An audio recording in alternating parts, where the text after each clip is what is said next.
Muito obrigado, doutora. Agradeço o convite do Sindicato Rural de Luiz Eduardo Magalhães.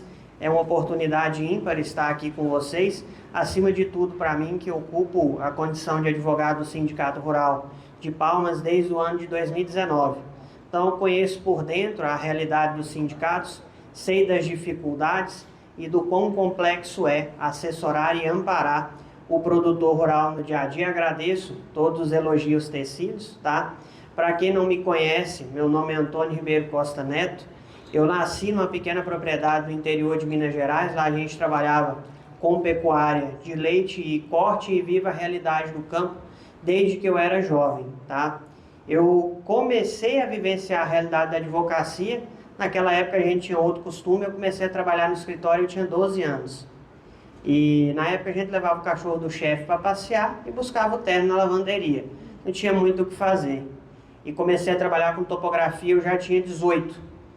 Então, já vai fazer uma longa jornada que eu trabalho dedicado exclusivamente à questão do direito agrário e da regularização fundiária, principalmente por vivenciar a complexidade do cenário fundiário no norte de Minas, que é muito semelhante ao cenário da Bahia. Clima, relevo, topografia, tudo é muito semelhante, tá? Até porque lá a gente tem um crescente conflito entre as comunidades tradicionais, que são geraizeiros, vazanteiros, comunidades quilombolas, e o interesse particular em implementar o desenvolvimento social e econômico através de lavoura e pecuária extensiva.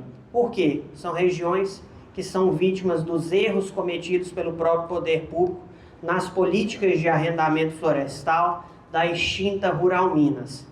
Sempre que você vê algum problema fundiário, existe apenas um único e exclusivo culpado, que é o poder público. Infelizmente, a gente não tem como fugir dessa máxima.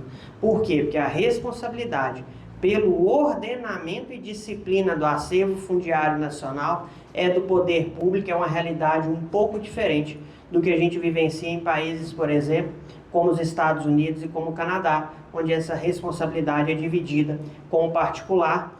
E aí eu quero traçar com vocês nessa palestra um panorama bem tranquilo e descomplicado do que é a regularização fundiária de terras públicas federais, que são as áreas de outorga de CDRU, os terrenos de marinha, não só em orla de praia, mas também de rios navegáveis, das áreas de reforma agrária, que são afetadas ao PNRA.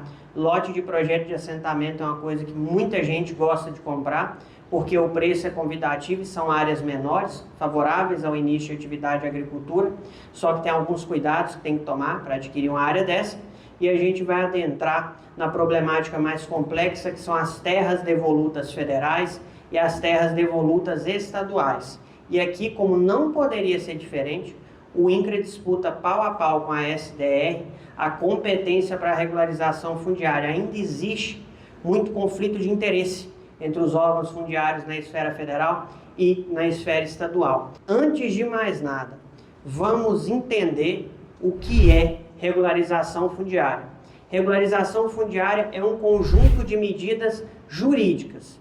Por que é um conjunto de medidas jurídicas? Porque ela é baseada no princípio da legalidade e ela só pode ocorrer no cumprimento do estrito aspecto legal. Vocês vão ver durante a palestra que eu vou tratar que só se considera legítima propriedade que foi adquirida segundo um rol restrito de origens, tá? As demais não são legítimas. Por quê? Porque é somente aquilo que a lei prevê como sendo origem legítima. É um conjunto de medidas jurídicas pelo princípio da estrita legalidade, mas também é um conjunto de medidas sociais. Aonde há regularização fundiária, há desenvolvimento econômico e social. Por quê? Porque aonde há segurança da propriedade, o produtor rural tem entusiasmo e coragem de investir na terra para torná-la produtiva, de trabalhar o imóvel com a segurança de que aquele imóvel vai pertencer a ele, vai pertencer à sua família, e, acima de tudo, ele tem condição de ter acesso às linhas de crédito que vão privilegiar o caráter produtivo do imóvel. Não é só isso.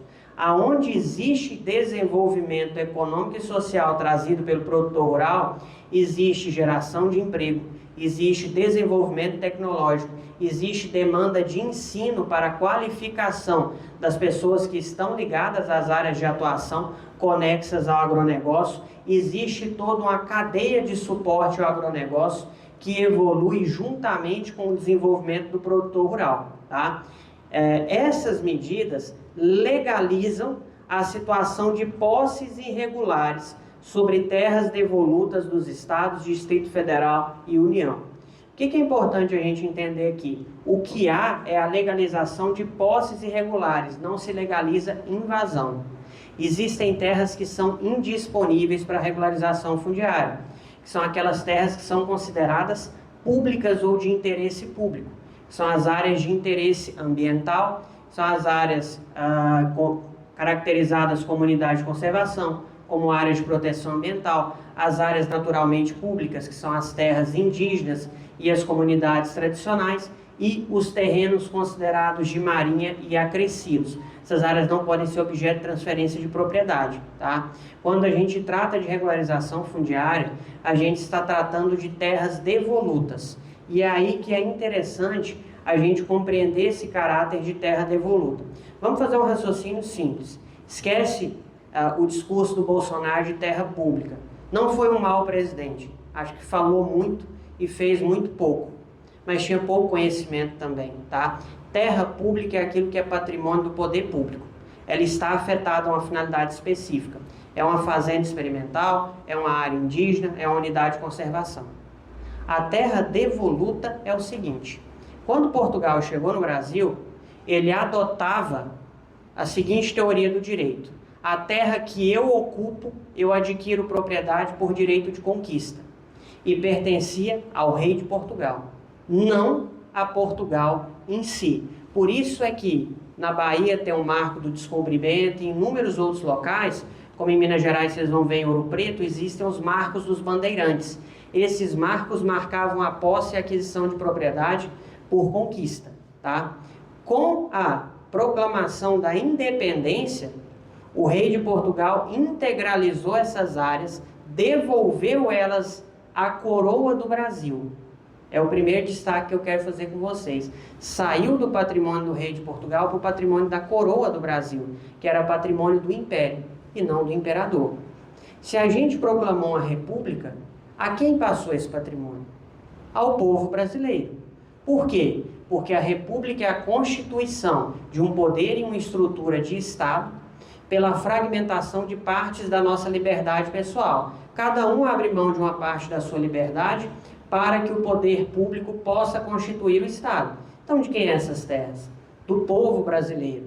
Essa teoria é abordada no Tratado das Terras do Brasil, tá? É a doutrina que eu sigo e a doutrina do professor Antonino Moura Borges também, assim como foi do ministro Alvim no passado. Por que é interessante vocês compreenderem isso?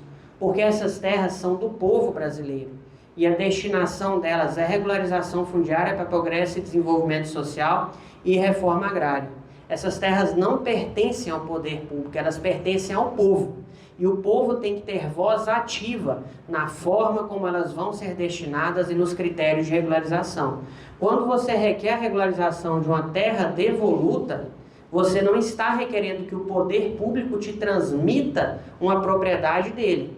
É uma propriedade do povo brasileiro que está sendo reconhecida a um particular devido ao quê? Devido ao relevante interesse social de regularizá-la em casos onde as mesmas já foram aproveitadas e tornadas produtivas pelo particular que as ocupa. Tá, aproveitada e tornada produtiva. Então é invadir terra, desmatar e grilar. Não é isso, tá? A terra devoluta, ela se submete aos mesmos critérios que uma propriedade particular para a exploração. Para quem tem um contato menor com a região norte do Brasil, vocês vão ter um pouquinho mais de dificuldade de entender isso. Mas vamos lá. A área devoluta, quando ela é explorada, ela tem CCIR, ela declara ITR, ela é passível de todo o licenciamento ambiental. Tá? E as áreas que a gente trabalha para a regularização no escritório, geralmente possuem toda essa documentação, sendo que os únicos dois documentos que são dispensáveis é o CCIR e o ITR. mas elas possuem georreferenciamento, possuem CAR e licenciamento ambiental. Sabe por quê? O cumprimento da legislação ambiental é um requisito indispensável à regularização fundiária de terras devolutas federais e estaduais em todo o Brasil. Então, se você não possuir um CAR ativo e regular, e se você possuir algum embargo ou infração sobre a área, você não vai conseguir regularizar.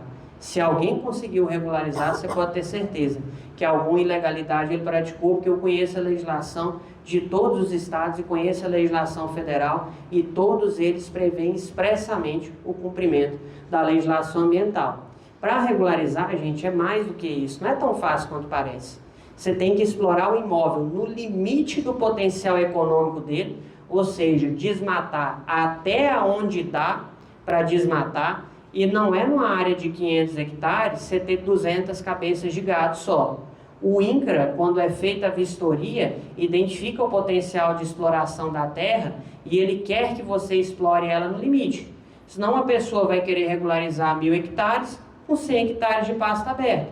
E isso não vai acontecer. Se acontece, lamento muito pela pessoa, porque o dia que faltar a terra, a qualquer momento o poder público cancela o título e retoma a área. É isso que a gente vê acontecer em diversos lugares no Brasil.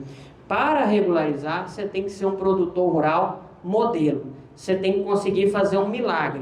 Trabalhar uma terra, na maioria das vezes, sem acesso ao crédito bancário, 100% regular do ponto de vista ambiental e extraindo dela 100% do potencial produtivo dela, tá? Não vou falar de floresta pública agora, vou falar lá no final, para vocês entenderem.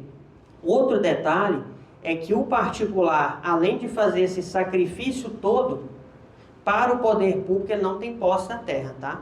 Ele é mero ocupante. Mas por que ele não tem posse? Simples. Se o governo aceitar que você tenha posse, ele vai aceitar que você possa se defender dele por ação possessória ou que possa invocar o uso capião, dependendo do tempo que você exercer essa posse sobre o imóvel. Então, para o governo, que você exerce um simples ato de ocupação por mera permissão e tolerância, tá? Ah, Antônio, mas e se eu enfrentar um conflito com outra pessoa? Aí é posse. Entre dois particulares, quando o assunto é terra devoluta, existe posse. E ela vai pender, a quem a exerce por mais de ano e dia, tá? Se não houver requerimento de titulação. Se houver requerimento de titulação, ela vai pender em favor de quem já requeriu a regularização fundiária da área, sempre, tá? Por quê? Porque nesses casos, o melhor direito assegura a titulação de seus ocupantes, de modo a garantir o direito constitucional à propriedade e o pleno desenvolvimento das funções social e econômica da propriedade. A gente fala muito em direito de propriedade, que ele está previsto no artigo 5º, inciso 22 da Constituição e a função social desdobrada no artigo 186. Querem que eu conte uma coisa curiosa para vocês? Sabe o único direito civil que está presente em todas as constituições do Brasil? É a propriedade. Desde a primeira Constituição, em 1824, onde ele estava no inciso 79, até a Constituição atual, a propriedade sempre foi uma garantia constitucional inafastável e surgiu na Constituição antes mesmo de surgir no direito civil. E outra coisa curiosa é que não basta assegurar o direito de propriedade, é necessário que se assegure o direito de acesso à propriedade. Quais são os desdobramentos do direito de acesso à propriedade? Aquele que preenche os requisitos legais e ocupa terra devoluta ou pública tem o direito à regularização fundiária, tá? E aquele que não possui condição de ocupar e explorar por si só tem o direito de se alistar na RB da reforma agrária. Esquece essa reforma agrária de hoje que não funciona, tá? Muita gente sofreu na reforma agrária nas décadas de 70 e 80, que vieram do sul para desbravar Mato Grosso, Rondônia. A reforma agrária foi criada para outro perfil de pessoa. Não é esse perfil de movimento social de hoje, tá? Infelizmente, ela foi muito desvirtuada ao longo do tempo. E, devido a isso, como eu já abordei com vocês, é que essas pessoas que depreendem esse enorme sacrifício e cumprem as funções social, econômica e ambiental da propriedade, conseguem regularizá-la. Então, olha só o caminho enorme que você vai seguir. Você vai ingressar em um imóvel, torná-lo produtivo e ser um produtor rural modelo que cumpre a legislação trabalhista, ambiental, civil e tributária, sem ter acesso ao crédito bancário, rezando que um dia o Estado vai te dar o documento dessa terra. Esse é o grau de sacrifício do produtor rural, para ser tratado com negligência. Tá? Outra linha de corte que eu quero fazer com vocês aqui é o seguinte: eu trabalho em região de fronteira, então eu conheço madeireiro, conheço garimpeiro, conheço bem essa realidade. A madeira e o garimpo abrem terra, isso aí é inevitável, tá? Não são objeto de fiscalização. O produtor rural que vai para produzir e quer ser proprietário, ele não comunga com essas condutas. Sabe por quê? Porque ele não quer um embargo ambiental, porque ele não quer uma multa, porque ele não quer um problema que ele não vai resolver, tá? 50 hectares quebrados ali em Tefé, no Amazonas, que já é na cabeça do cachorro, vai te dar uma multa de quase 170 mil reais, para vocês terem ideia, que vai crescer exponencialmente, fora o risco de prisão, porque lá a repressão é mais violenta.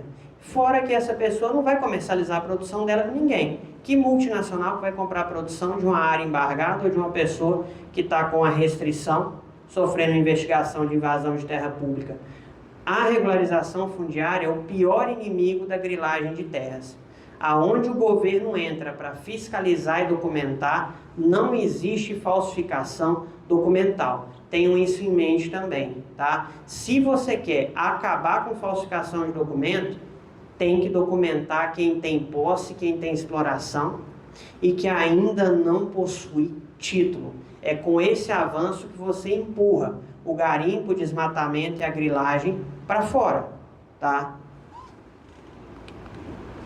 Fases do histórico fundiário do Brasil. Pessoal, isso aqui é interessante. Por que isso aqui é interessante? Porque quando a gente trata de propriedade, a propriedade possui um conjunto de origens legítimas. Sabe aquele pessoal que gosta de falsificar documento e jogar em cima de uma área que não tem gel e não tem CAR para esquentar uma documentação para fazer crédito bancário? É aqui que você vai pegar eles e vai pegar fácil, tá? Vou ensinar para vocês aqui qual que é o segredo. Toda documentação, para ser considerada particular, ela tem que ter uma origem legítima. E para que ela tenha uma origem legítima, vão existir legislações nesses períodos aqui que vão regular. Beleza. Período sesmarial, primitivo. Então, de 1534 a 1750, que é a lei de sesmarias antigas, o cidadão tem uma sesmaria. Então eu quero ver a carta de sesmaria, ela tem que estar tombada na Torre do Tombo em Portugal. E se a sua sesmaria tem status de propriedade, eu quero ver a sentença que homologou a medição dela. Eu quero o mapa e o memorial homologado por sentença. Isso aí só existe em um lugar, que é na Torre do Tombo em Portugal. E por um acordo feito entre a Procuradoria Federal Especializada e a Procuradoria Federal Especializada do Brasil tem todas as cópias, que é o órgão que responde ao INCRA. Isso é números clausos, tá? É fechado. Existe um número determinado de sesmarias que foram confirmadas e são aquelas e pronto. O Estado do Pará reconhece, o Estado do Amazonas reconhece, Minas Gerais reconhece. Elas foram recepcionadas como propriedade pela Lei de Terras de 1850. Então, se o cara tem uma escriturinha feita à mão ali, ele não tem nada. Se ele tem uma sentença que fala do inventário de sesmaria, ele não tem nada. Para ele ter uma sesmaria com status de propriedade, ele tem que ter um mapa e um memorial homologado por um juiz de sesmarias, que tem que estar registrado na Torre do Tombo de Portugal. Sabe quando é que a maioria das pessoas vai ter isso? Nunca. Existe? Existe. Já vi? Já vi. Já devo ter visto uns 10 ou 12 no meu período inteiro de advocacia, tá? Desde que eu montei meu próprio escritório em 2014. No período sesmarial tardio, a prática era a mesma, o que mudava era a autoridade para concessão. Porque no sesmarial era ainda nesse período dos capitães donatários e no sesmarial tardio podia ser dos governadores das capitanias e províncias. E aí a gente tem a pior fase da história do Brasil, que é quando o Brasil se tornou independente até a promulgação da Lei de Terras. Sabe por quê? Porque aboliu-se a Lei de Sesmarias. E aí como é que ficou o Brasil? Um caos. Como é que eu vou adquirir propriedade? Não sei, não tem Código Civil. Mas espera aí, e como é que eu vou regularizar essa posse que eu tenho? Não sei, não tem legislação que vale. Aí o Brasil virou um caos. A propriedade era transmitida como posse por contratos de compra e venda e instrumento de cessão. O governo admitia, na ânsia de recolher imposto, que um contrato de compra e venda fosse tributado de posse como sendo propriedade. As pessoas começaram a outorgar procurações dessas terras para quando tivesse uma brecha regularizar. Começou-se a fazer inventários de posse, uso capiões para aquisição de posse em vez de aquisição de propriedade. É aí que vem a formação da nossa cultura, tá? Até porque o discurso do Estado era o seguinte: gente, não preocupa, vocês não vão gastar dinheiro para regularizar. O dia que tiver uma regularização, a gente resolve isso. Leiam os anais dos debates na Assembleia Legislativa do Império desse período, vocês vão ficar espantados. Quando veio a nossa lei de terras, o governo tentou passar um mata-borrão. Qual que era a meta? A meta era que, como todo mundo reunia em um lugar só, pelo menos uma vez por mês, que era a igreja, o vigário da paróquia explicasse para as pessoas o seguinte: olha, tudo que você tem da sua posse de terra, você tem que trazer aqui, eu vou anotar, vou fazer um assento, vou enviar uma cópia para uma repartição na província e outra para uma repartição geral, e um dia um juiz de terras vai vir aqui, vai medir, demarcar tudo e vai regularizar. Funcionava? Digamos assim, levar para registrar até que muita gente levou, viu? Documento falso, documento sem origem, muitas posses que existiam. O problema era o seguinte: isso aqui é o que o pessoal chama de registro paroquial ou registro do vigário. O registro do vigário era uma declaração de posse ou propriedade sobre uma determinada faixa de terras. Ele servia para quê? Ele era como se fosse uma ata notarial de um uso capião extrajudicial. Ele servia para apresentar o pedido de regularização. Para que a sua área fosse regularizada, você tinha que contratar um agrimensor. Naquela época não existia essa profissão, eram os engenheiros militares e civis que desempenhavam. Custava caríssimo, tá? Caríssimo mesmo. Um advogado, então, nessa época, uma causa por ano sustentava ele por 10 anos. Sonho de nós que advogamos hoje. Mas não é a mesma realidade. E aí, além de você fazer esse mapa memorial, um juiz de terras iria homologar essa medição. Para homologar essa medição, todos os confrontantes teriam que dar anuência e ela seria feita por gonômio de precisão. O que é um gonômio de precisão? Coordenada geográfica. É o embrião do georreferenciamento. Funcionou, Antônio? Funcionou. Até mais do que o regime de sesmaria. A gente tem muitos registros paroquiais que foram legitimados, tá? O registro paroquial em si, a declaração perante o vigário da paróquia, não tem valor algum se ela não foi passada a medição e homologação por um juiz de terras. Minas Gerais tem mais de 600 medições e homologações, tá? São Paulo, que na época era capitania de São Vicente, também vai ter mais ou menos isso. Rio de Janeiro, Rio Grande do Sul, tem muitas. Só que o custo era muito elevado e a maioria das pessoas só registrou, tá? E acabou não passando pelo procedimento necessário. Essa é a segunda origem legítima, que é um registro paroquial que foi passado a medição por mapa memorial e foi homologado por um juiz de terras.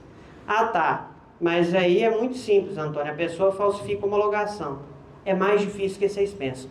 Uma cópia da homologação é para a repartição provincial de terras públicas, que hoje está no acervo ou do Arquivo Público do Estado ou da PGE, e a outra é para a repartição federal de terras públicas, tá? E essa repartição, o acervo dela pertence todo ao INCRA. Ele herdou do IBRA, que herdou do INDA. O IBRA, Instituto Brasileiro de Reforma Agrária, e o INDA, Instituto Nacional de Desenvolvimento Agrário, tá? Então isso aí também é muito difícil. Existe? Existe. Já deve ter visto 1.000, 2.000 registros paroquiais que foram passados por esse procedimento aqui. Tem muito, tá? É uma origem legítima também. E existe um remendo, tá?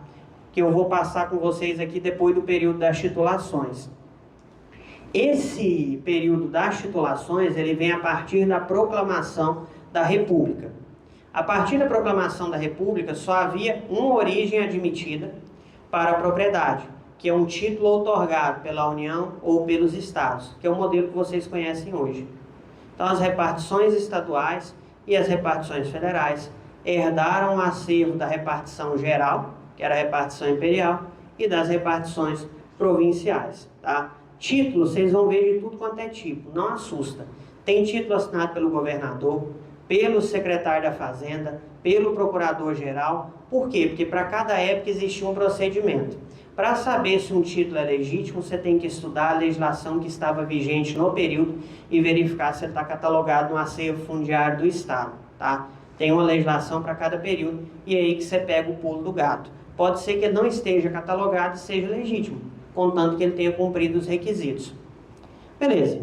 Só que até nesse período aqui, tem um detalhe que eu não contei para vocês. Hoje vocês sabem que não se faz uso capião de terra pública. Só que até 1916 fazia. O Brasil só aboliu o uso capião de terra pública e terra devoluta em 1916. Até 1916 a gente ainda aplicava o direito romano de forma subsidiária. E para auxiliar o povo que precisava de regularização, na época do Estado português como governante, durante todo o período do Império, nós aplicamos um instituto do direito romano chamado de Longissime Temporis Prescriptio, com o nome de uso capião quarentenário. Ele tinha um condão de adquirir propriedade sobre terra pública e devoluta e até sobre o patrimônio do Estado. Patrimônio mesmo, sede de administração fazendária, um cais de doca em rio, delegacia de polícia. Ele era o uso capião mais agressivo, se fazia com 40 anos. O uso capião quarentenário, eu quero destacar com vocês aqui só um detalhezinho nele, tá? O Código Civil de 1916 aboliu essa possibilidade. Só que o uso capião, a sentença que declara ele, ela tem natureza declaratória e não constitutiva de direito. Então, mesmo se você não fez ele antes de 1916, mas comprova posse 40 anos anteriores ao ano de 1916, essa área é particular. Por isso é que nas ações discriminatórias da Bahia, do Tocantins, tanto pelos órgãos fundiários estaduais quanto pelos federais, quem comprovou essa cadeia quarentenária anterior a 1916 teve o seu registro ressalvado. É o que a gente chama de posses ressalvadas de arrecadação. Por que eu estou explicando todos esses detalhes aqui para vocês? Vocês vão ver mais adiante que todo órgão fundiário tem um limite de área que pode ser regularizada. Sabe qual que é o problema? Quando você esbarra no limite, você não consegue regularizar no nome da mesma pessoa. Ela tem que ceder o direito de ocupação para outra pessoa e você tem que fazer outra regularização, atrelada à cláusula resolutiva, pagamento, tempo para baixar a cláusula resolutiva. Tem toda uma problemática envolvida. Então, o primeiro passo é esse aqui. Tanto para identificar se um documento é falso, quanto para identificar o caminho que você vai seguir. Pensa comigo, o limite do INCRA é 2.500 hectares, tá? Tem lugar no Brasil, igual Santa Catarina, que só regulariza 25 hectares. Rio Grande do Sul é de 50 a 100. Maranhão, até pouco tempo atrás, era de 200 a 1.000, elevou para 2.500 e a Confederação dos Trabalhadores na Agricultura Familiar entrou com a ação direta de inconstitucionalidade e suspendeu essa elevação do limite. Então, existe uma problemática aqui. Uma forma de esquivar desse teto é encontrando uma dessas origens legítimas, tá? É um trabalho muito difícil de se fazer, mas não é impossível. Na esfera federal, que é a primeira temática que eu vou abordar com vocês, quem coordena a regularização fundiária é o INCRA, que é o Instituto Nacional de Colonização e Reforma Agrária. Ele foi criado pelo decreto 1110 de 1970 e sucedeu e absorveu a competência do Instituto Brasileiro de Reforma Agrária, o IBRA, e do Instituto Nacional de Desenvolvimento Agrário, o INDA, e do Grupo Executivo de Reforma Agrária, o GERA, tá? O INCRA é o responsável pela gestão das bases de dados do Sistema Nacional de Cadastro Rural, do Sistema de Gestão Fundiária e da PGT. O que eu quero que vocês entendam aqui? O IBRA era muito desorganizado, tá? E o INDA também era muito desorganizado, mas eles documentavam a passos largos, tá? Infelizmente, em cima da desorganização. O INCRA tentou pela primeira vez organizar o Cadastro Fundiário Nacional pelo SNCR. Ele queria fazer uma estatística. Quantos imóveis existem, quantos são posse, quantos são propriedade, aonde estão e quais são as áreas. Qual o número de matrícula, quem é o dono, tá? É a origem do CCIR, que é o Certificado de Cadastro de Imóvel Rural. Ok? Não funcionou por quê? Porque era um ato declaratório. O INCRA deveria ter fiscalizado todos os imóveis inseridos no SNCR para verificar se as declarações eram verdadeiras. Fez? Não. tá? E o que é a maior contribuição que o INCRA fez para a estrutura fundiária do Brasil? É a criação do SIGEF, que é o Sistema de Gestão Fundiária e a adoção do georreferenciamento. Sabe por quê? Para cada documento que eu tenho no cartório, eu tenho que ter uma área de terra em solo nacional correspondente. Então, quer dizer que eu acabei com as escrituras e com as matrículas em andar. Eu não posso ter mais documento do que terra, porque uma hora vai acabar a terra em solo nacional, vai estar tudo georreferenciado, esses documentos vão cair. Isso aí para os bancos, para os particulares, foi uma mão na roda. O georreferenciamento é a melhor criação que o INCRA já fez até hoje. Peca muitas vezes porque os agrimensores que trabalham no INCRA, não fiscalizam o documento que está sendo submetido para georreferenciar, e muita gente faz geo em cima de terra dos outros, tá? Agora, no Tocantins, por exemplo, não se certifica mais geo sem a cadeia sucessória completa para saber se aquela área tem origem, devido aos problemas de falsificação e sobreposição de área. E aqui eu já vou dar uma dica para vocês, tá? Declarar dados falsos no CCIR ou fazer geo em cima de terra de outra pessoa é falsificação de documento público, tá? Uma vez tranquilo, na segunda da cadeia, pela experiência que eu tenho, fica pelo menos 1 ano. E 1 ano, assim, educa muita gente se ele sair, que o estelionatário costuma virar um cordeirinho quando cai lá dentro. A outra criação grande do INCRA é a PGT. Eu já trabalhei no Terra Legal, trabalhei no SIGEF Titulação, em praticamente todas as plataformas estaduais. A PGT é a melhor plataforma de regularização fundiária do Brasil. Ela é auto-intuitiva, ela é integrada à plataforma do SICAR, à plataforma do SIGEF, ao SNCR e a todas as plataformas dos órgãos públicos federais, tá? O que é a PGT na prática? Ela é o PJE da regularização fundiária. É nela que você protocola o requerimento e envia os documentos, e é nela que todos os documentos vão ser expedidos. Sabe qual é a vantagem? Toda a documentação é expedida pela central em Brasília numa fila única.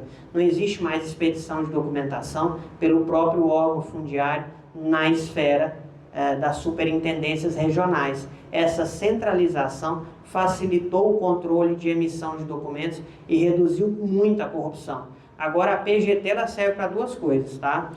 Para inserir o requerimento e para expedir o documento, e para quem é o beneficiário da área acompanhar para saber quando é que ele vai pegar o título, tá? Ele vai buscar por lá o título, o boleto para quitar o título, a certidão de liberação de cláusula.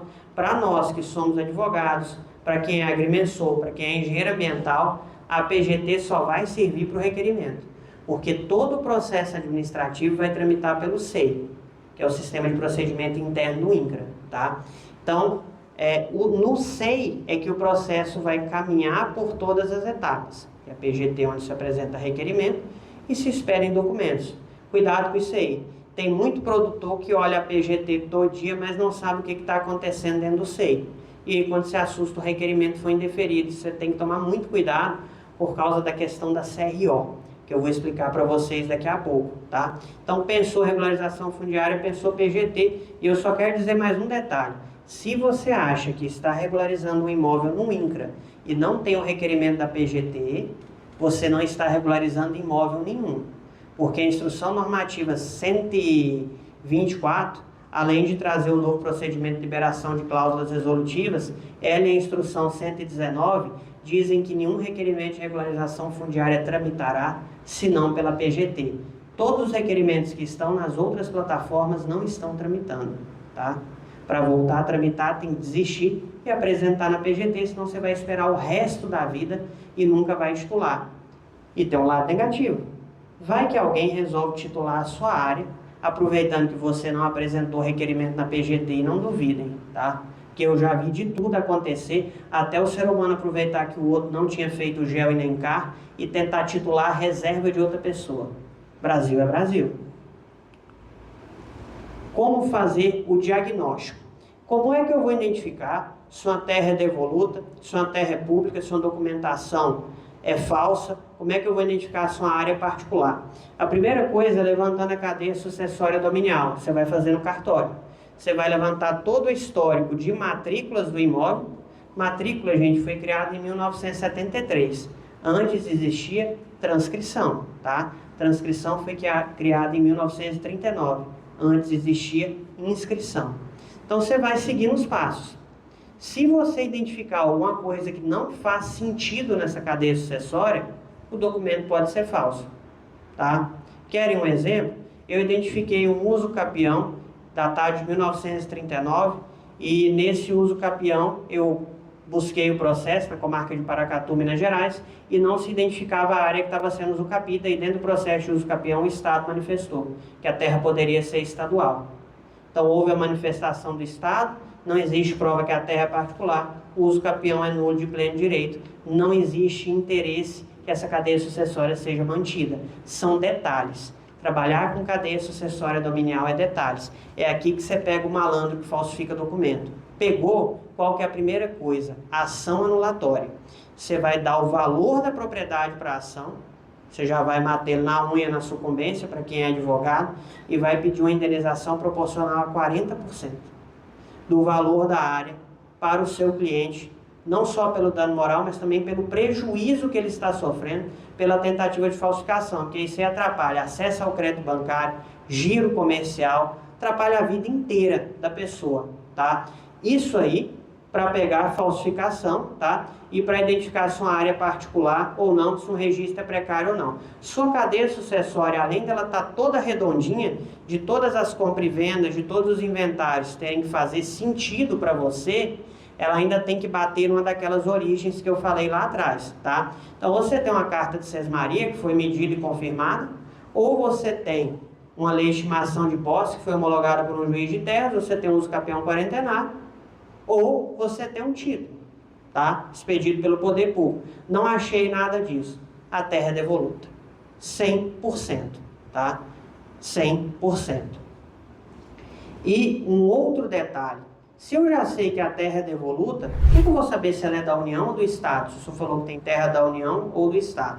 Aí é que está o segundo pulo do gato. Um georreferenciamento bem feito.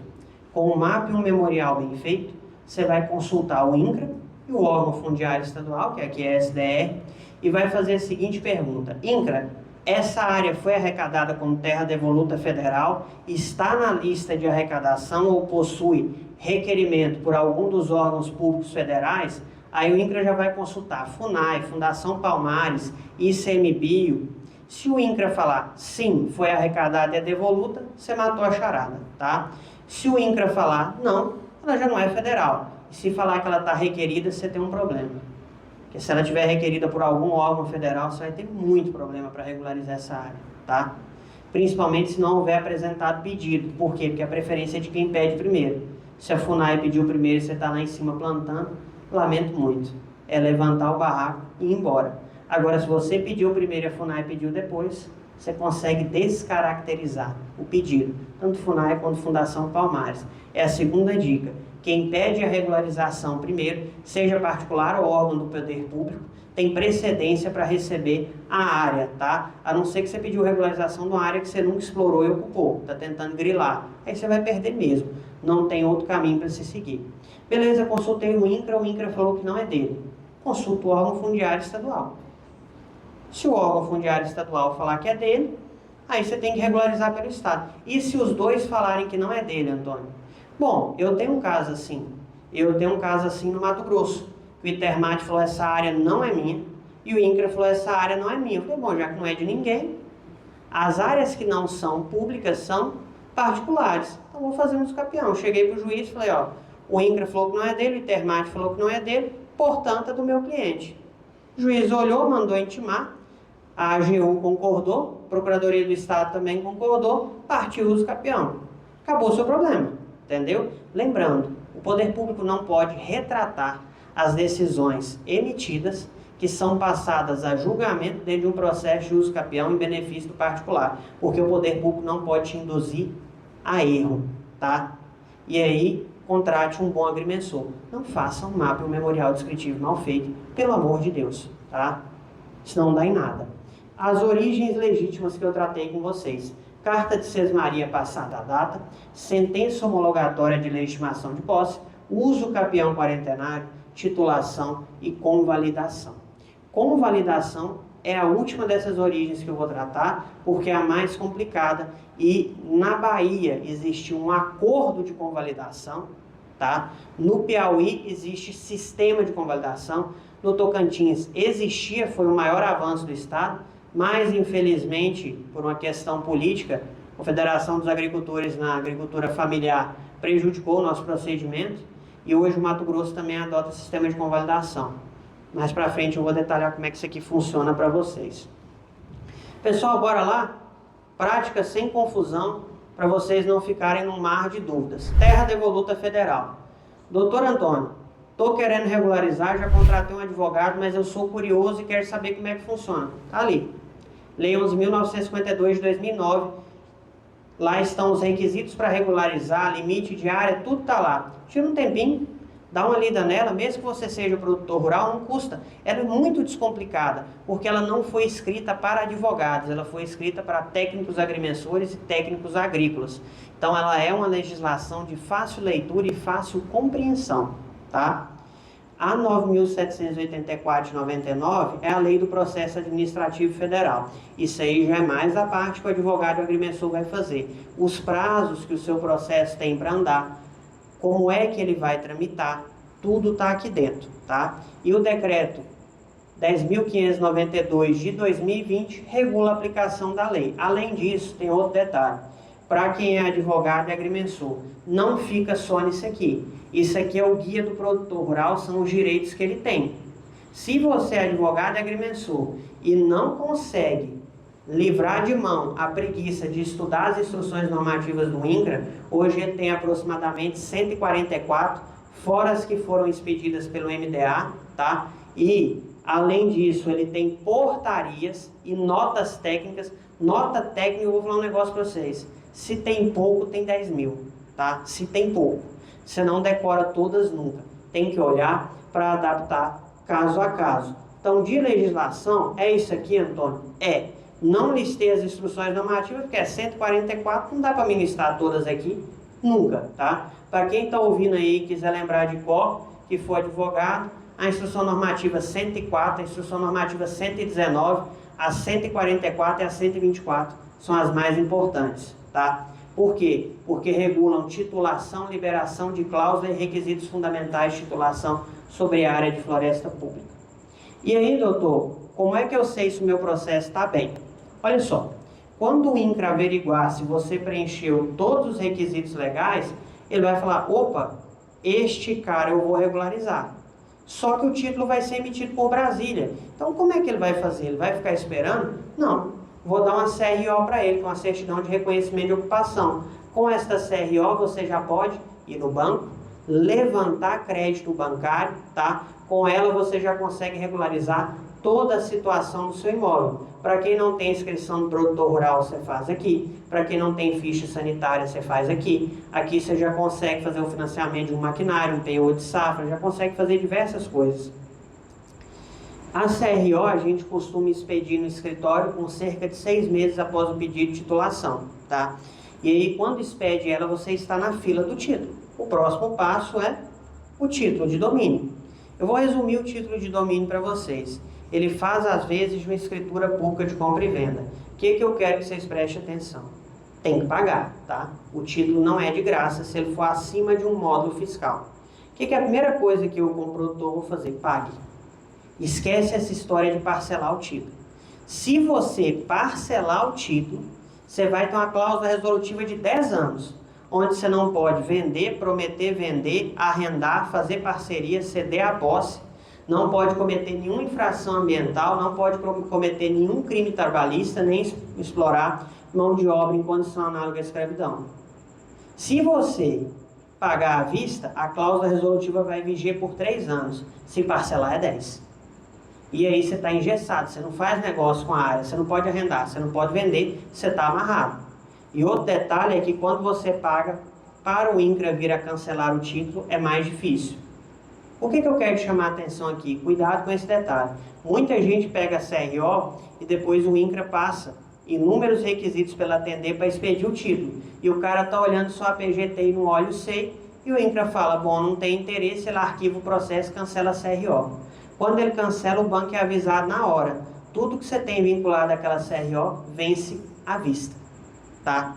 Outro detalhe, pegou o título, paga para ser difícil do INCRA cancelar. Se o INCRA cancelar um título de domínio, porque você descumpriu uma cláusula, deixou de pagar, tudo que você tiver financiado na matrícula vai vencer à vista, tá? À vista.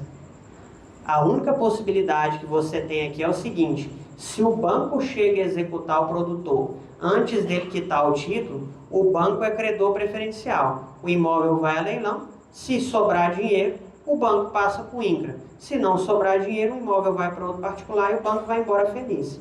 Se o INCRA pedir o cancelamento primeiro, se você tiver financiado aqui em cima, vai vencer tudo à vista, tá? Bom, isso aqui para terra devoluta, tá? E terra devoluta insuscetível de alienação? Gente, isso aqui é margem de rio navegável, tá? E as áreas de margem de mar, que são as áreas costeiras. A temática é a mesma, a cláusula resolutiva é a mesma, o prazo de pagamento é o mesmo. Isso aqui é como se fosse um arrendamento do poder público.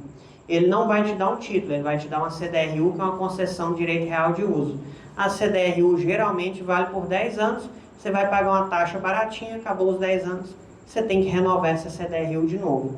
E aí o governo pode, em dado momento, chamar e falar: como você for um bom cumpridor desse arrendamento, cumpriu as condições da CDRU, eu vou te titular a área, e aí você segue feliz, tá?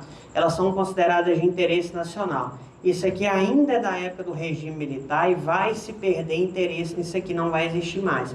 Eu tenho muitas essas áreas assim no Maranhão e no Mato Grosso, principalmente ali em Barra do Garça, Aragaça, por causa do rio. Ali tem muita área de CDRU, tá? E tem muita área em faixa de fronteira que não pode ser titulada também. Cuidado, tá? Para quem for comprar área em faixa de fronteira, você tem que olhar se onde você está comprando, sem ser consulta no INCRA.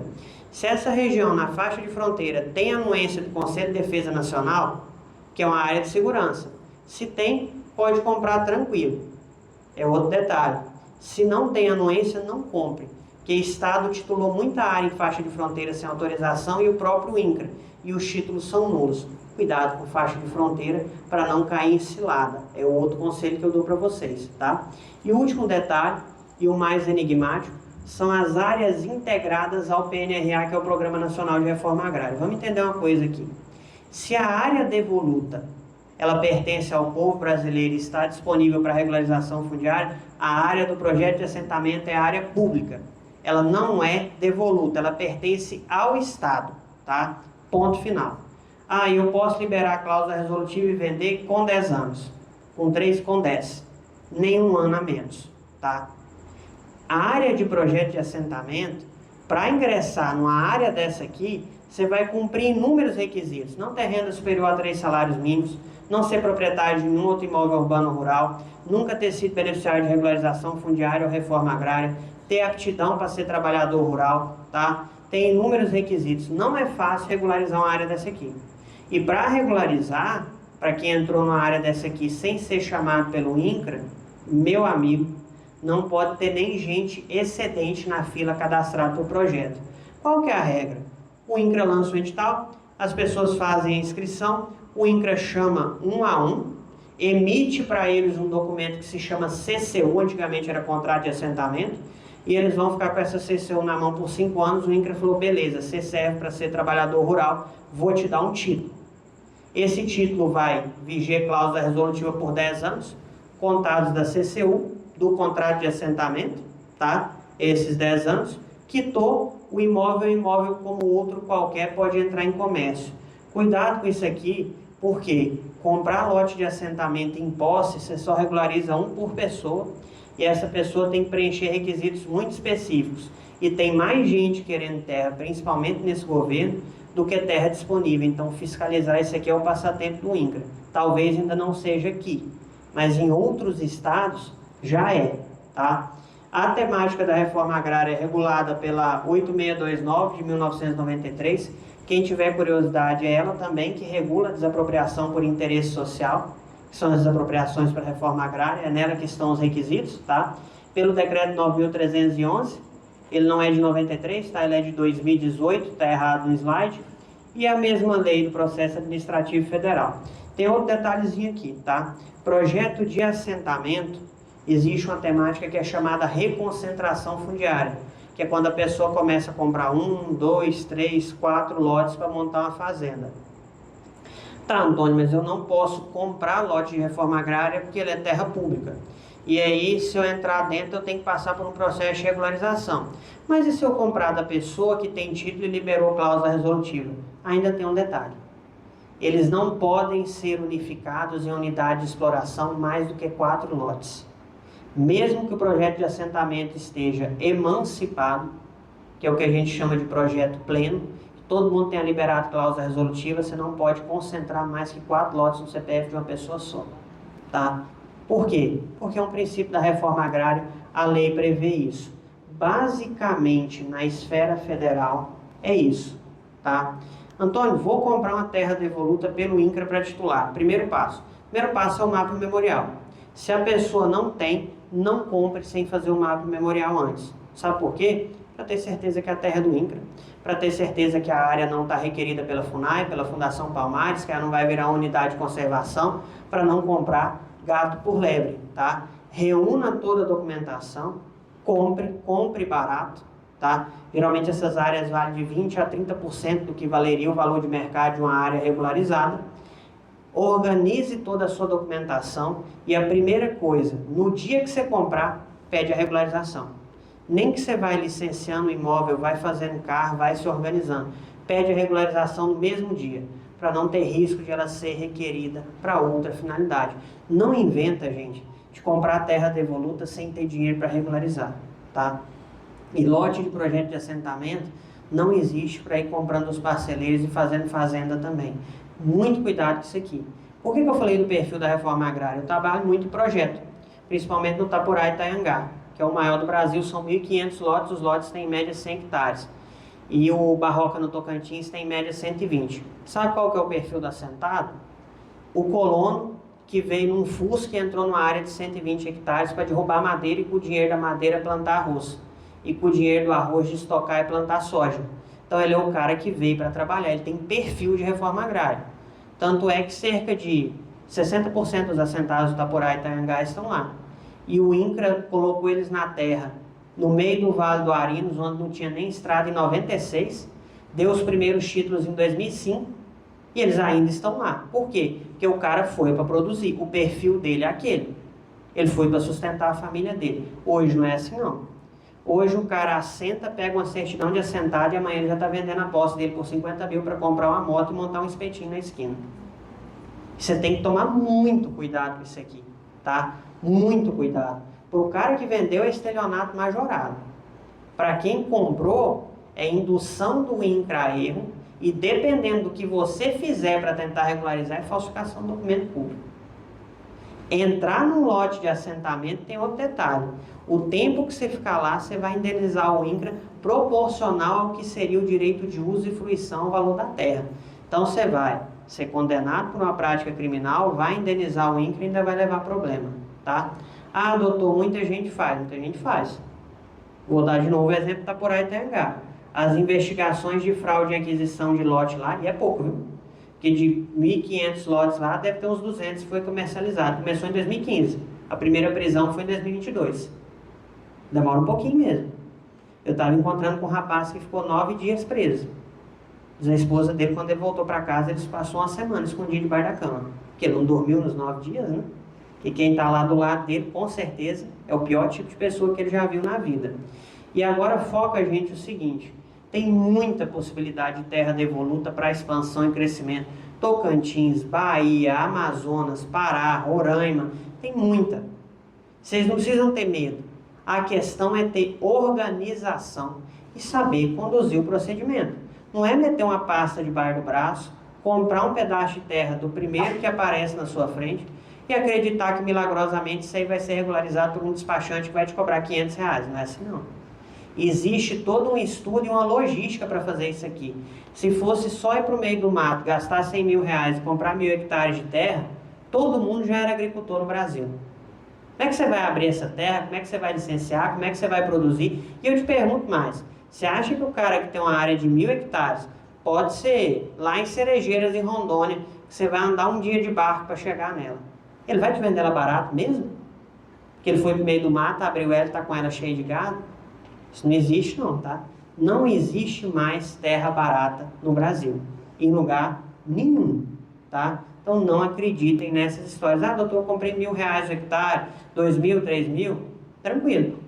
Eu recebi um rapaz que chegou de São Paulo lá no escritório, que comprou 500.000 hectares no Pará por R$80.000.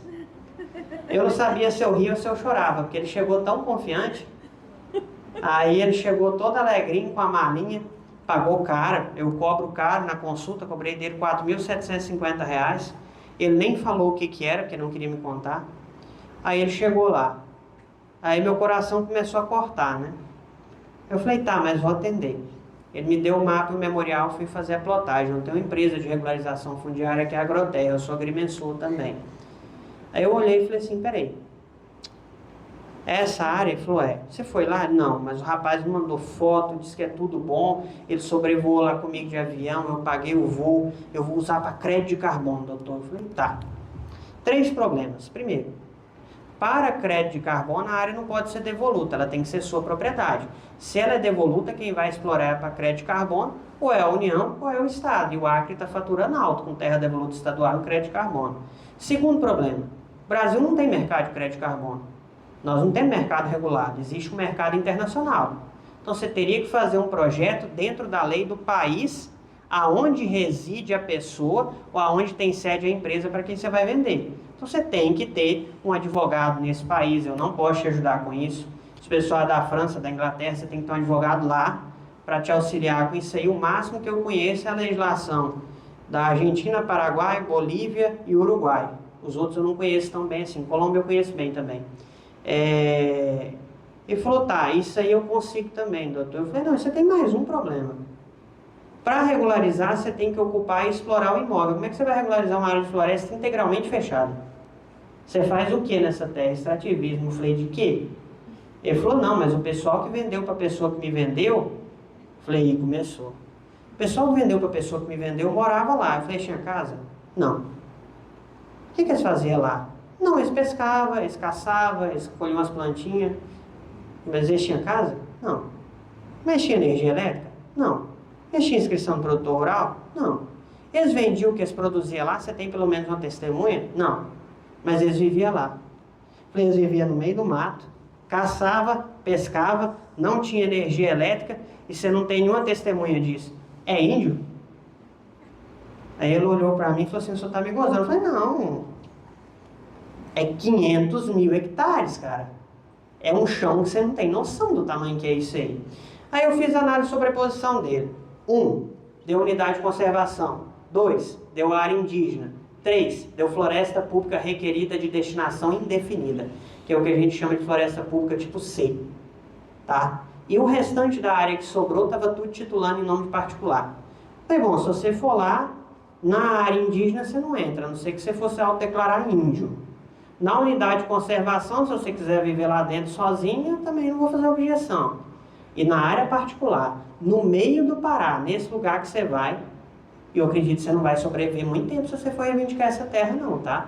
Porque o cara que ele tem capacidade para ir para esse lugar onde você vai aqui, e eu tô olhando, essa terra tá desmatada, eu tô olhando, ele tá titulando, rapaz, esse cara tem capacidade para muita coisa, viu? Porque o que ele deve ter sofrido aqui, acho que ele não está disposto a perder a terra dele, não. Ele falou, mas não pode. O cara me deu um gel, eu falei, você consultou o gel no CIGEF? Não. Ele me deu um carro, você consultou o carro? Não. Mas ele tem escritura pública de cessão de direito. Eu falei, e quem cedeu para ele comprova que adquiriu esse direito como mesmo? Então isso aí, por incrível que pareça, acontece todo dia, tá? Não faça isso. Seja organizadinho. Eu recebi outro dia o extremo oposto. O cliente chegou de São Paulo para comprar uma área devoluta, 1.680 hectares em Guaraí, beira de rodovia. Fez o gel, foi no INCRA. É devoluta? É. É do INCRA? É. Tem título sobreposto? Tem. Porque o Estado do Tocantins titulou em cima. Aí eu fui lá no Intertins. Tem conflito com essa área? Não, nós titulamos errado em cima e aí nós cancelamos o título. Eu falei, opa, aqui tá bom. Me dá isso aqui por escrito. Deu. Fui lá no órgão ambiental, falei, e esse cara aqui? Ele falou, o cara tá tranquilo, não tem embargo ambiental, não tem nada. Dei uma olhada na área, tinha exploração.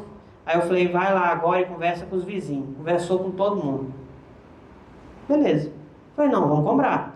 Vamos fazer um instrumento de cessão de posse, vamos fazer toda a cadeia sucessória de como é que originou essa posse aqui em cima e os confrontantes, que são os vizinhos, vão assinar dando anuência como testemunho. A área não tem problema nenhum, o cara está super feliz regularizando a área dele. Custou? Custou, ele pagou um agrimensor, pagou um advogado, mas ele está feliz. Custaria mais se ele tivesse gastado do bolso dele. Acho que ele deu de entrada 2 milhões e pouco, sem ter segurança jurídica nenhuma. Eu não sei vocês. E eu, para tirar 10 centavos do bolso, sem eu ter certeza que eu vou receber o que eu estou pagando, eu não tiro, não. Porque dá trabalho para ganhar dinheiro e eu ainda pago alto. Eu, para ganhar dinheiro, para mim, eu tenho que pagar o Estado pelo direito de ganhar dinheiro. Então, quer dizer, vou jogar dinheiro fora? Eu não vou fazer isso nunca na minha vida. Não custa ter esse cuidado, tá? E eu sei que é muito difícil encontrar um bom agrimensor, encontrar um bom advogado. Dói. Eu mesmo tenho problema com agrimensor, tenho problema com outros parceiros advogados, tenho problema com engenheiro ambiental. Faz parte da vida. O mundo está cheio de gente querendo passar a perna na gente. Conviva em bons lugares, se aproxime de pessoas boas. E outra coisa, não custa dar uma lidinha aqui, tá? Que hora que o cara te falar assim, eu vou te vender 10 mil hectares de terra devoluta para titular pelo INCRA. Peraí, mas eu só titulo 2.500 hectares. Aí eu vou ter que fazer uma logística aqui, vou ter que pôr o nome de outra pessoa, eu vou ter que pagar o INCRA essa terra, eu vou ter que liberar uma cláusula resolutiva, vão ser no mínimo 3 anos. Então tem toda uma logística que eu vou ter que fazer para conseguir ser dono desse imóvel. Quanto é que eu posso pagar aqui sem sofrer prejuízo? Entenderam? Tudo é uma questão de custo-benefício e de saber conduzir, tá? E a regularização fundiária estadual? Nós já passamos na federal, bem rapidinho, vamos passar para estadual. Quando o assunto é terra devoluta estadual, temos que compreender que os 26 estados brasileiros e o DF têm autonomia em relação à União. Cada uma dessas unidades age de forma independente com relação às terras devolutas, cuja administração lhes compete utilizando em menor ou maior grau a legislação e demais atos normativos federais como parâmetro para a sua estrutura jurídica e regularização fundiária, conforme a faculdade concedida pela Constituição. Que é o seguinte, a maioria dos estados usa de parâmetro a legislação estadual. Vamos lá, Antônio, onde é que é melhor? A melhor legislação fundiária do Brasil, o pessoal vai pular no teto, é a do Pará. A melhor legislação fundiária do Brasil, a mais moderna, é a do Pará. Por quê? Porque quando o Bolsonaro tentou reformar a lei de regularização fundiária federal, o Pará pegou tudo que ele ia pôr de bom na lei federal e colocou na lei estadual. E eles ficaram com o sistema de regularização fundiária mais avançado do Brasil. Seguido de pertinho pelo Piauí e seguido mais de pertinho ainda pelo estado Tocantins, depois Mato Grosso, Roraima e Amapá, tá? Hoje são as melhores legislações que a gente tem, ok? Então, nesse ponto de vista, é isso. Outro detalhe, cada estado tem uma plataforma. Quais são os melhores para regularizar? O melhor que tem hoje é Roraima, que trabalha com o SEI, não trabalha com outra forma. Depois de Roraima são Amapá e Pará, trabalham com o SICARF. O Pará tem um sistema de regularização fundiária próprio que ele fez inspirado na PGT, que é o SICARF, e pasmem. É gratuito, qualquer estado que quiser ele cede. Cedeu para o Maranhão e cedeu também para o estado do Amapá. E ofereceu para ceder para a Bahia. A própria Secretaria de Desenvolvimento Rural pediu muitas vezes ao governo para aceitar a cessão e o governo não aceitou. Pesquisa na internet, SICARF, Regularização Fundiária Bahia. Vocês vão ver que o órgão fundiário de vocês praticamente implorou pelo convênio do SICARF. Por quê? Porque todos os processos podem ser digitais. E quando o processo é digital e público, isso aí acaba por diminuir a corrupção. Invariavelmente, tá? Invariavelmente. Agora, voltando ao Maranhão, é um dos estados mais complicados de trabalhar, todo mundo também me pergunta, tá? Depois do Acre e do Amazonas, é o estado que eu menos gosto de trabalhar, porque tem muita situação complicada, tá? Hoje, dessa região nossa aqui, um estado que falou chega é o Piauí. O Piauí está fazendo uma discriminatória administrativa em todo o seu território. Ele está discriminando município por município até identificar tudo que é devoluto. Estão fazendo da seguinte forma: você está ocupando? Estou. É devoluto, vou te dar um título, vai lá e requer o título ou some. Só tem essas duas opções. Você vai lá e requer, o processo é rapidinho, dura 6 meses, ou some da terra. Não tem outra opção, tá? E ainda de brinde eles adotaram, e aqui eu vou trabalhar isso aqui com vocês mais para frente, um sistema de convalidação. Maranhão é o próximo, viu? A adotar uma discriminatória administrativa. O que é discriminatória? É a forma de diferenciar o que é terra devoluta do que é particular.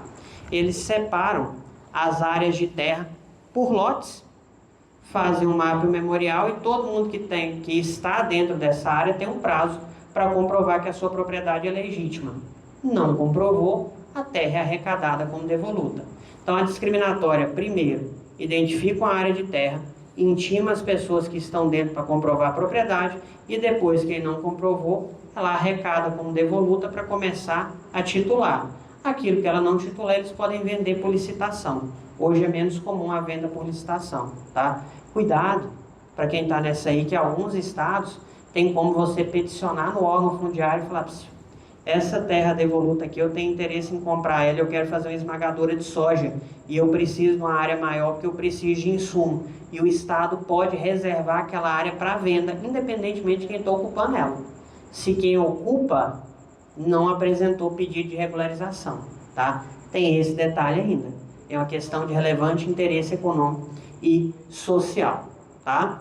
Vamos entrar na questão do Estado da Bahia, regularização fundiária de terras devolutas estaduais.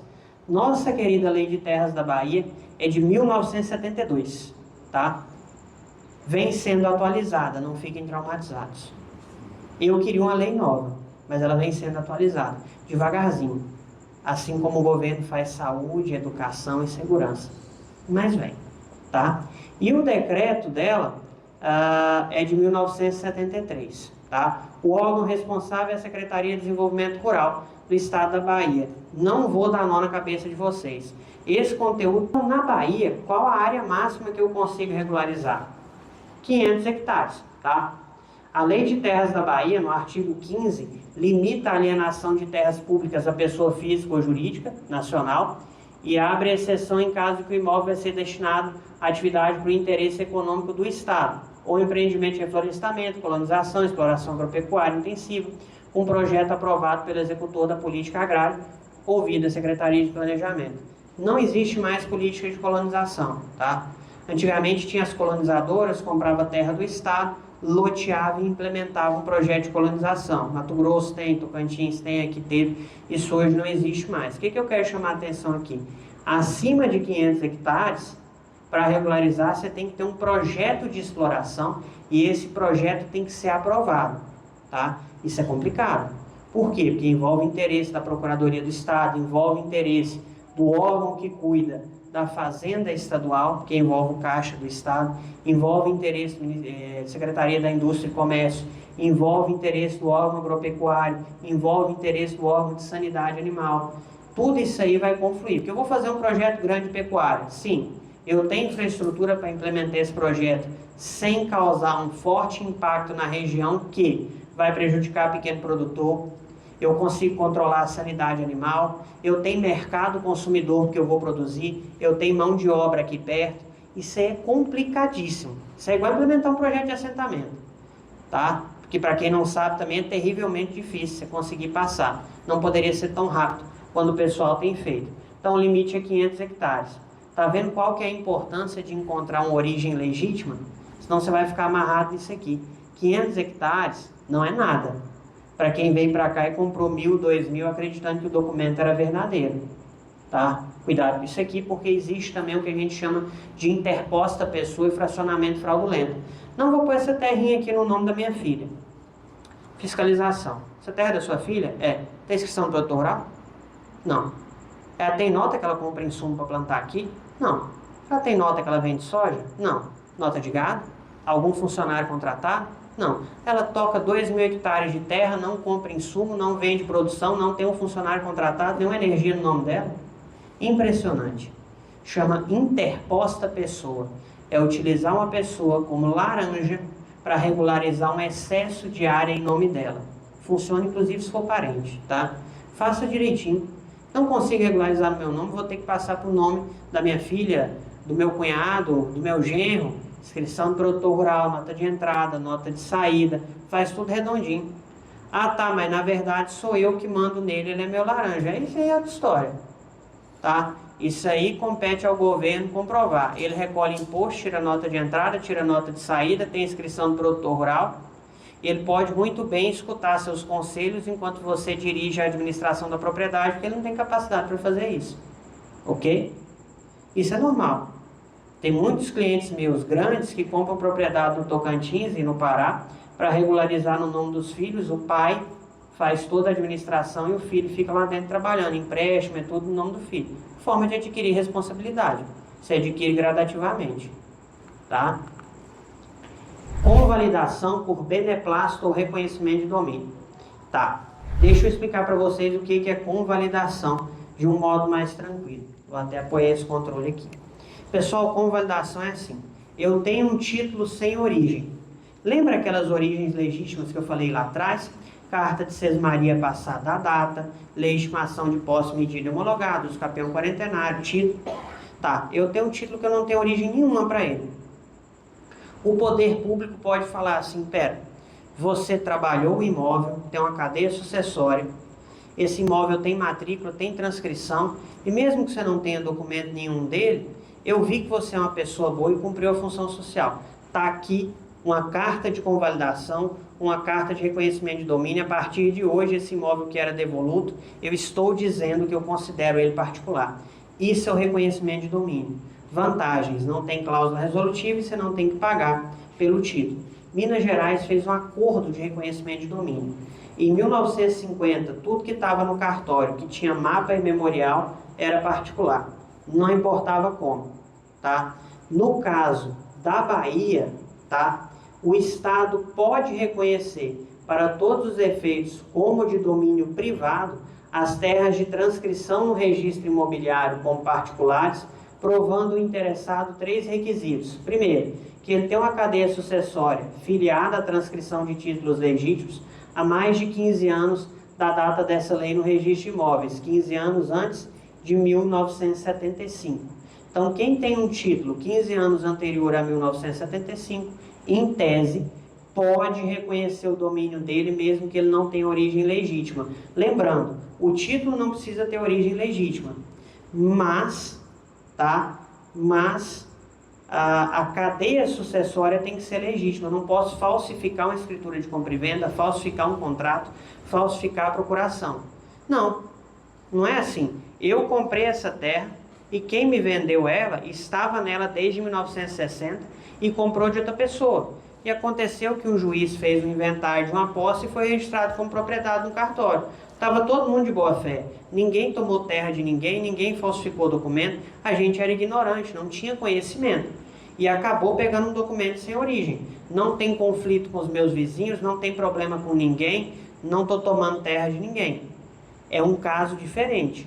Se houver falsificação de documento para você comprovar esse prazo, ou se houver conflito com outra pessoa, tchau, tá? Isso aqui não pode ser feito se essa área sem origem tiver sobreposta a uma área que já foi titulada, beleza? Outro detalhe é que ela tem que ter cultura e beneficiamento efetivo da terra, tá? E que ela tem que estar medida e demarcada. Já é difícil. Essa área na década de 60, além dela estar registrada no cartório, ela já teria que ter mapa e memorial na matrícula. Isso é difícil, porque a maioria dos mapas e memoriais eram precários, da serra tal, no córrego tal, na grota tal. Agora o cara em 60, ele tinha um mapa e um memorial, ele tem uma origem, essa terra está registrada desde a época da transcrição, ele não tem conflito com vizinho nenhum, não tem problema com ninguém, não tem nenhum título sobre essa área, ele está trabalhando nela tranquilo. Ele vai ser convalidado, ele vai receber o que a gente chama de reconhecimento de domínio. No Tocantins isso aí se chamava convalidação, se aplicava aos registros paroquiais que não foram legitimados por medição e aos registros precários sem origem. A CONTAG se apresentou, entrou com ação direta de inconstitucionalidade e falou negativo. Essas áreas aqui precisam ser analisadas para interesse de constituição de projetos de assentamento, comunidades quilombolas e áreas indígenas. Aí, pera, eu participei desse debate. Mas só tem registro paroquial no Sudeste, né? É.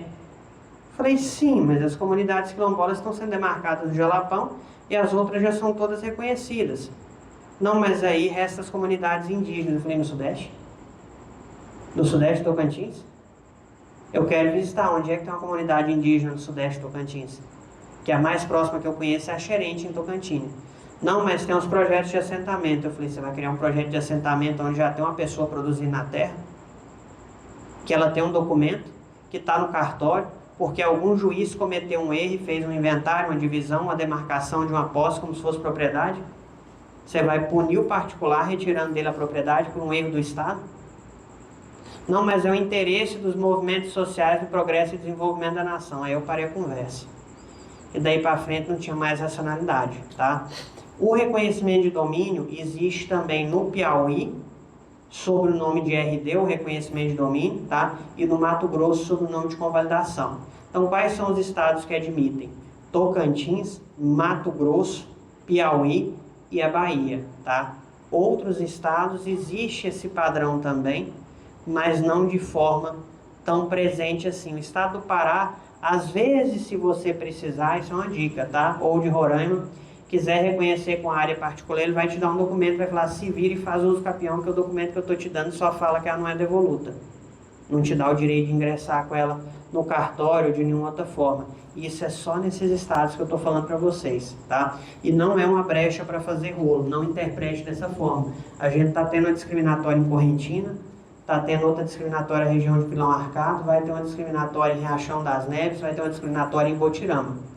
Se você tem uma área que não consegue identificar a origem dela, mas ela já estava registrada no cartório desde 15 anos antes, de 1975, e a documentação é toda perfeitinha, acontece que ela não tem origem, é um erro. Alguém fez um inventário de posse, alguém fez uma divisão de posse, alguém fez um uso capião de posse, não tomou cuidado, o juiz homologou e foi para o cartório. Você não tem conflito com ninguém, você está de boa fé e agora você é surpreendido pelo Estado querendo arrecadar a sua área e pior. A área que você tem é maior do que você consegue regularizar. A válvula de escape pode estar aqui, tá? Inclusive, isso aqui é expressamente citado na ação discriminatória que está sendo movida ali na região de Correntina, tá? A Procuradoria-Geral do Estado disse que as áreas que fossem identificadas com cadeia sucessória legítima até 1960, pelo menos, e que fossem identificadas, além disso, com estrutura própria, elas seriam integralmente ressalvadas. Tá, o senhor falou 1960 porque se são 15 anos e se ali, se eu for retroceder, ela vai dar 1950.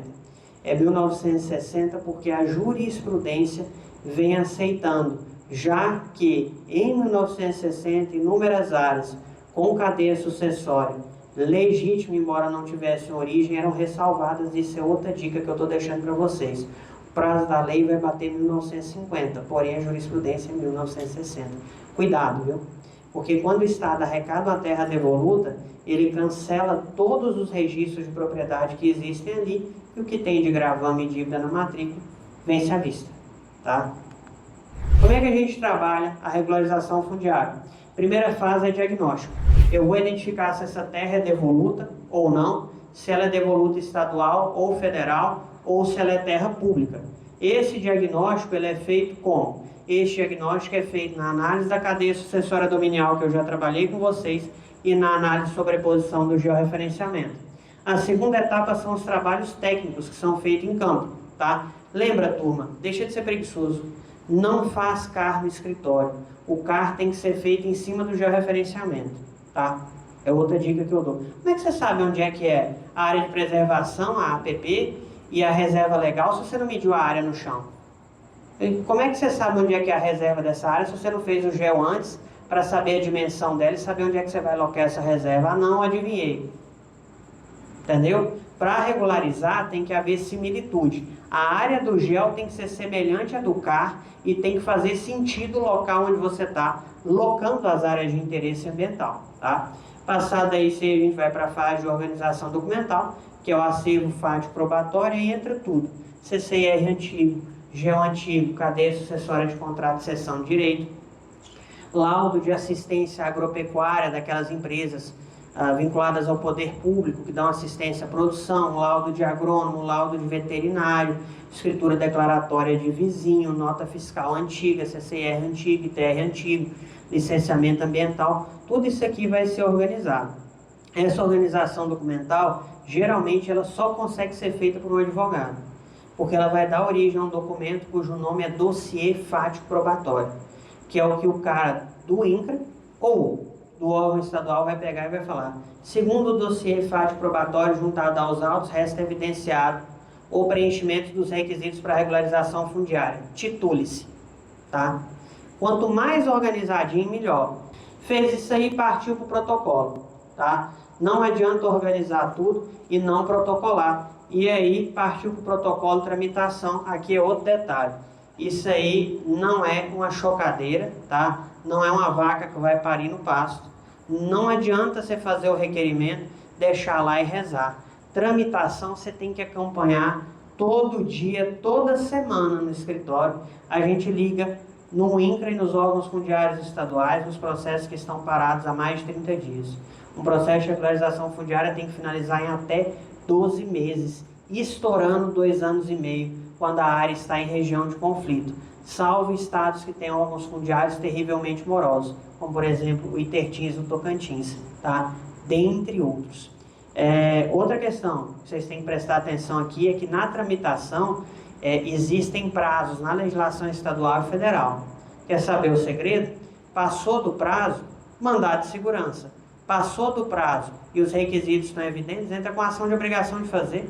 Fica esperando o servidor, não, entra com processo judicial e força a regularização. O prazo é explícito na legislação. Enquanto você está esperando o processo administrativo tramitar, o judicial já está andando. Sabe por quê? Retardar imotivadamente o andamento de um processo é prevaricação. Vocês têm que levar isso aí em consideração também. Agora, para funcionar, você tem que fazer bem feito. Se montar um processo mal montado e entrar com ação para forçar a regularização, você vai ganhar uma sentença negativa e vai acabar com o direito do seu cliente. Ou faça bem feito ou não faça. Tem outro detalhe. Se você não conseguir regularizar a terra, a área é excluída da regularização fundiária e outra pessoa pode regularizar. Mas a pessoa que teve o pedido negado não regulariza mais, tá? Tem que saber fazer, não pode errar não. Por fim, vem a expedição de documentos, né? Que são aqueles que eu já tratei de vocês. Peguei o documento na mão, primeira coisa, pagar. Paguei, o Estado já tem um problema, porque para cancelar é só judicial. Então aí você já tem um espaço para discutir. Primeira coisa, pagar, tá? Paguei, eu vou contar os dias, horas e minutos para liberar as cláusulas resolutivas. Enquanto você não libera as condições resolutivas, esse imóvel é como se fosse um carro alienado fiduciariamente. Ele é do poder público. Ele era devoluto, o poder público incorporou ao patrimônio dele para te dar o título, e enquanto você não libera a cláusula, ele foi vendido sob condição resolutiva. A qualquer momento pode operar a resolução e ele ser retomado pelo poder público. Então presta atenção, tá? E lembra sempre, sempre, sempre, onde é que todo mundo é todo mundo mesmo. O imóvel que foi titulado sob cláusula resolutiva. Isso é em todos os estados. Não pode ser arrendado, não pode ser objeto de parceria, não pode ser vendido. Ele é gravado com cláusula de inalienabilidade. Só tem 3 estados no Brasil que não tem cláusula de inalienabilidade: Tocantins, Roraima e Amapá, tá? Todos os outros têm. Se não tiver na lei, está em alguma legislação esparsa, e eu estudei isso aí tudo, não faz um mês para atualizar a legislação das aulas que eu dou para os meninos na pós-graduação. Turma, felizmente a gente já encerrou.